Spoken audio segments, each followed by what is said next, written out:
Here's another track trap I made.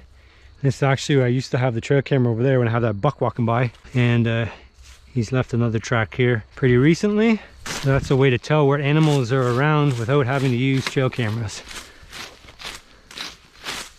I'm gonna figure out a place to put that rock mineral salt, but this would be like a natural spot. Let's just put it right here because it's already chewed up just like the instructions ask for. But this is actually already being used by turkeys. This is a turkey dust bowl. So they've been coming in here every day or whatever, and they spread their wings out and they dust themselves off to get all the parasites off them, little bugs and mites. And this is the Jurassic Rock crushed mineral rock year-round mineral supplement. And I just quickly read the direction. So we're gonna give this a go. I've never tried anything like this before, but I figured since I saw it on the Natchez website, we'll give it a go and we'll see what happens. Monitor the activities. And I'll let you guys know if this stuff really does work. Presumably it'll help it soak into the ground. Little hose should work pretty good. Right down to the soil.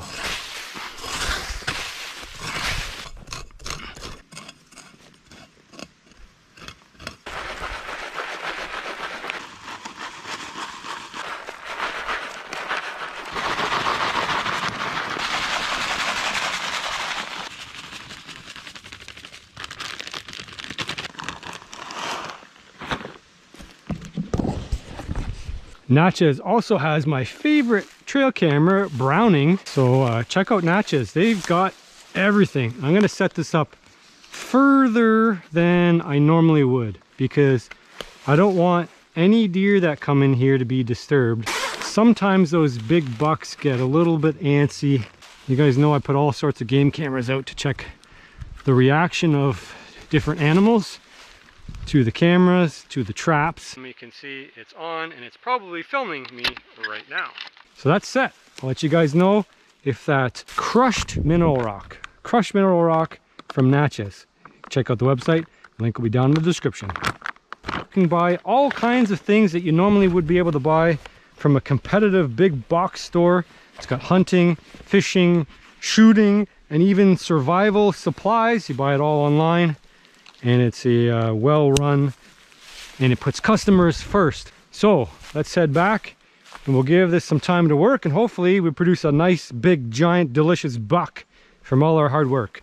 Well, I got another order from Natchez. So as you guys can probably imagine, this video is sponsored by Natchez. Natchez is an online competitor to the big box stores. Check it out. We got some more duck decoys. You can get all the popular brands there. Fishing, hunting, shooting supplies. They got survival supplies. They've got just about everything. It was started by a couple of families. I got a whole pile of them. The Battleship Puddle Duck. Browning trail camera, you guys know these are my favorite. Dark Ops, I got some Rage broadheads, 2-inch cut on contact. These are the weights that go along with the duck decoys. Camo gloves, I use these for turkey hunting. A pretty sweet range target. I'll probably use this for it says 22. Now there's one thing I've already removed out of the pack, which is going to be part of the feature for this video. Their ticket is really customer service. So while you're not going to get that service at the big box retailer, you're going to get that from Natchez. And they have a ton of really great items. Head to toe, you guys can grab the fishing supplies if that's what you're into right now, or outdoor supplies. So last time I ordered a foam target for hunting deer, accepts arrows. So basically it's a 3D target. It's all kinds of shooting supplies as well for your consumables that you guys have to grab every year, if you guys know what I'm talking about. And then they've got broadheads. They've got all kinds of different decoys. So Natchez really has everything. You guys use that link down below, and I hope you enjoy this video. Well, since hunting season's a long way off, I thought I would recount an old hunting story. This is way back when, before I even had a YouTube channel. This is a buck I called High Winds High 8 because the winds were gusting over 100 kilometers an hour, which I guess is like over 60 miles per hour.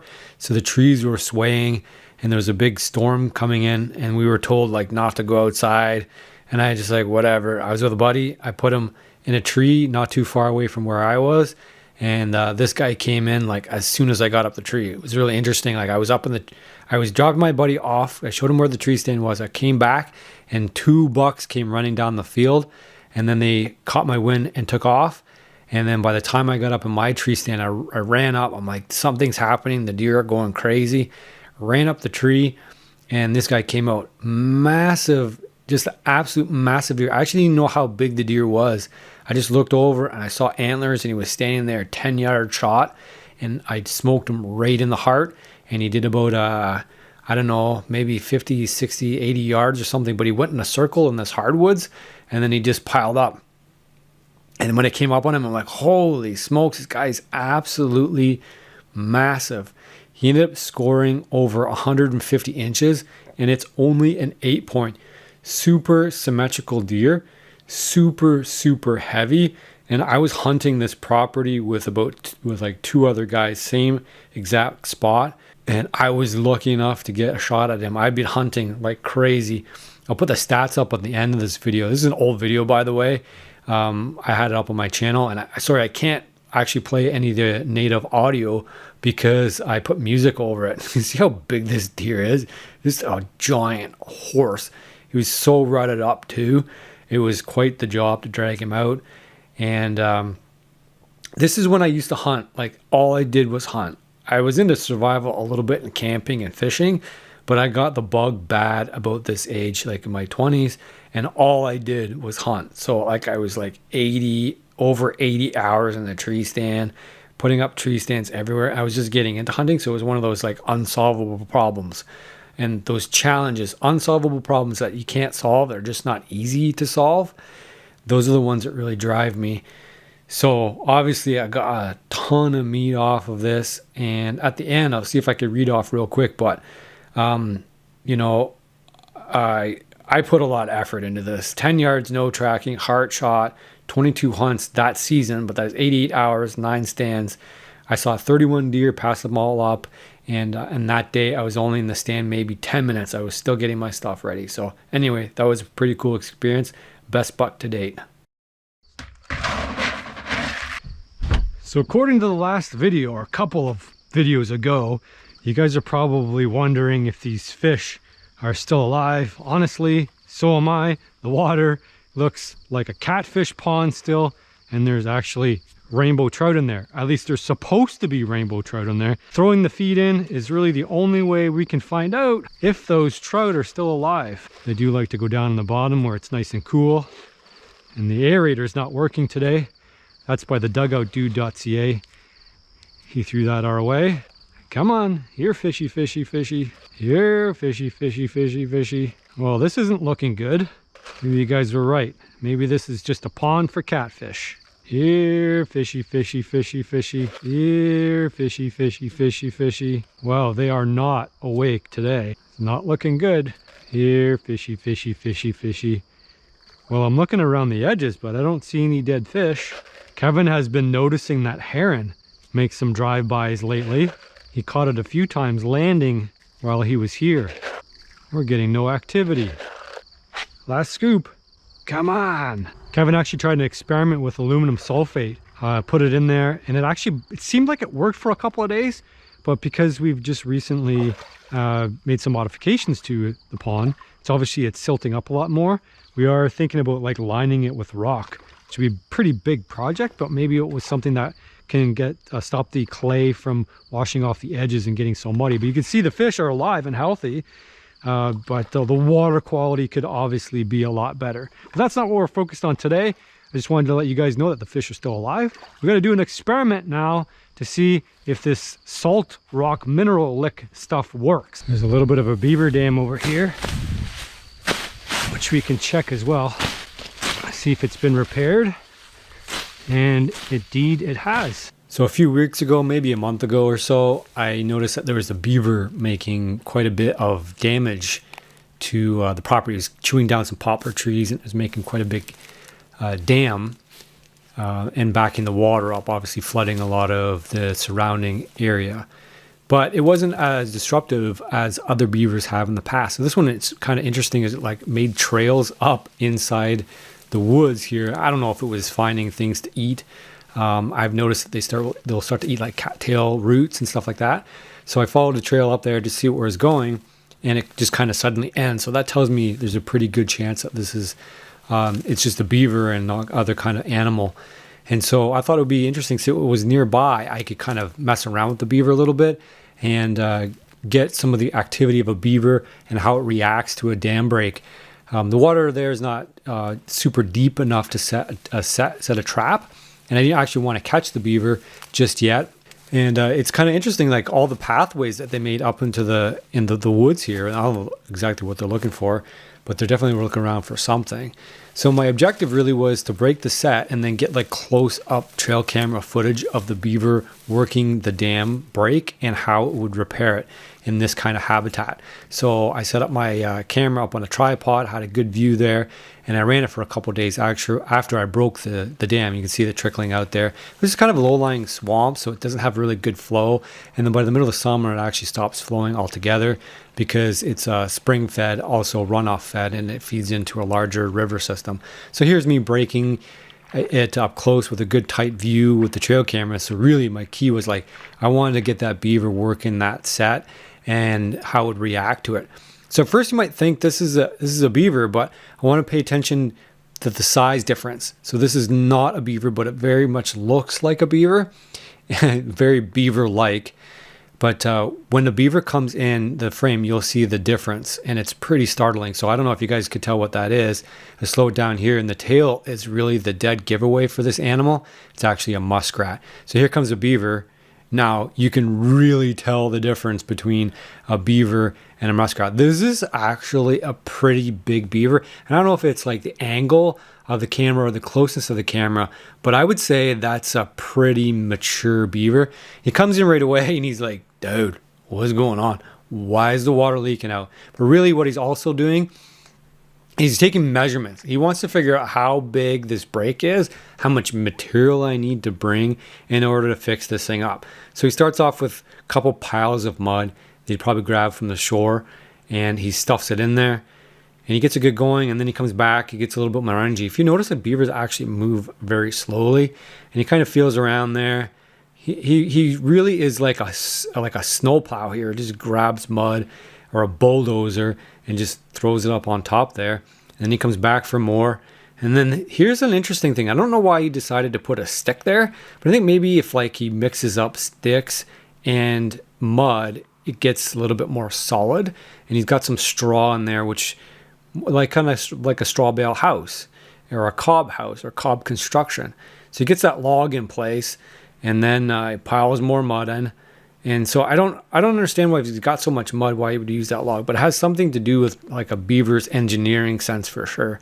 You see, he pauses and he stops and he listens and he thinks, and everything is like kind of deliberate. He's not there to waste energy. These beavers live off of tree bark, and tree bark doesn't really have a lot of energy. I'm guessing because of how slow they move.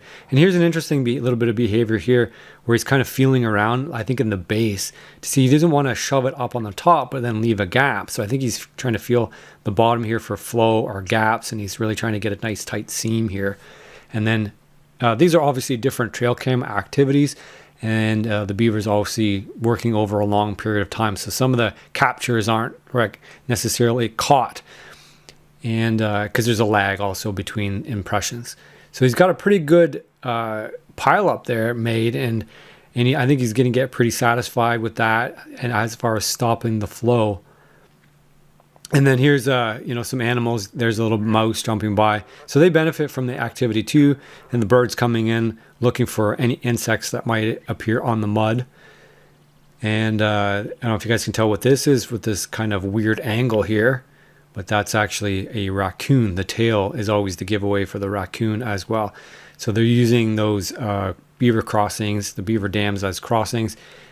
And, the raccoons can never quite give up the fact that they want to have a close look and a sniff. There's another mouse. And there's, another mouse there. But I was curious that I was getting activations for the camera from frogs. Quite a few frogs. Here's another animal. You guys can tell what that is. That is a long, slender animal. It's a mink. And then some more frogs. They're always curious. And then some more birds. All kinds of activity. And there's a duck. We got the trail camera there. And then we put our rock salt deer. Oh, there's deer tracks in here. Dude, there's so many deer tracks in there. 1, 2, 3, 4, 5, 6, 7, 8, 9, 10. Too many to count. 12, 13, 14, 15, 16, 17. The deer found it already. I can't even freaking believe that. This stuff works, man. There's no reason for that many deer to be in here. I thought it was going to be full with turkey feathers because of the dusting over there, but it's full of deer tracks. Now I'm super curious. Oh, there's the trail camera over here. I'm super curious to see how many deer we got on here. That is super promising. The tree stands right there. Oh man, thank you, Natchez. Let's check this out. I never would have tried this without the sponsorship to Natchez because I always thought this stuff wouldn't work. 28 impressions. First impression is... So no big surprise here. We're going to have, of course, the turkey. And this one actually just flew down out of the trees, so they must have been roosted nearby. So it means that could be good fall hunt for turkey. That's obviously a nice long beard. And here's a different bird that came up a little bit later. And that looks like maybe a Jake from this year, but he's growing a pretty significant beard as well. So those two guys may be on the menu for me this hunting season. And here's another one. This one's another long beard as well. And then here's a coyote. And I slowed this down because he exits the frames pretty fast. But he's not super interested in that salt lick at all. But it's interesting to see the reactions. And now this is the first time this deer has come to the salt lick, any deer at all. And for some reason, he's curious enough to come right in and have a look around. And he's definitely got his head down in the dirt sniffing. So this is the first reaction. Then we got another deer, another young buck, and camera cut out there, but I think he took a little stab at that. If you keep watching, I'm going to show you a couple of frames later where the two bucks kind of get in on it together, and it's kind of interesting since they're still in velvet. This is late August now, so they're not quite shedding the velvet yet, getting into the rutting mood. So he's in there, head deep in that, and he's definitely licking and sniffing. And I have some close-up frames you might be able to see. He's actually eating something, but of course there's nothing there to eat.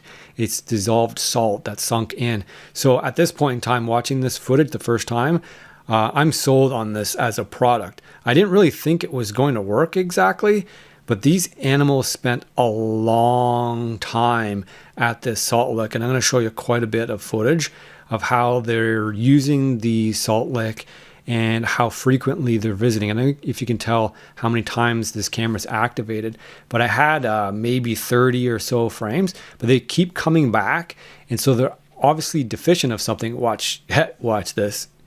So that's obviously the dominant of the two. These are probably brothers, and the other one comes in and gives him a little smack, and then trips himself up. Here it is again.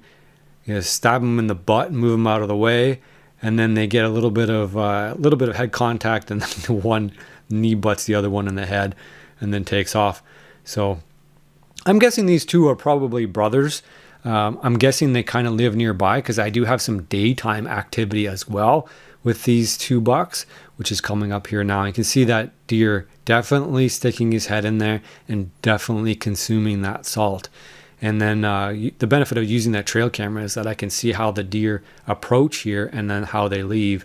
It seems like they were coming from the left and then leaving also back to the left. So it seems that they were bedded over in that direction. And I know that area pretty well. So here's some daytime activity. And then I'm not going to go through real-time frame here. There's the butting heads again. But I had an awful lot of activity. So this is sped up. I don't know how many minutes it is. It's probably about a half an hour of combined footage. And then you can see that deer coming in, and they're definitely licking and consuming this. So if you guys want to try your own experiment or invest in this product, I would definitely recommend it. At first I thought it was pretty gimmicky. I think, well, deer probably like the salt. They're on the side of the road in the spring consuming the salt, but do they like really need it? And then will it, keep a deer near a stand or attract a deer to my stand? And turns out it would. So it is actually have a value for hunters and for hunting. And I have some tricks up my sleeve as far as scrapes go, but I'll show you guys that later. How many deer we got on here? That is super promising. The tree stands right there. Oh man, thank you, Natchez. I realized how I had the camera aimed. I never actually showed the squirrel stand. So the squirrel stand is right here. Hopefully you guys can see that. Right there, we got the big ladder that goes up. So right there, and the salt lick's right there. And I paced this off. It's only 25 yards, which is perfect for the setup. Ooh-wee. Well, we're gonna get wet, boys. That's the perils being out in the bush.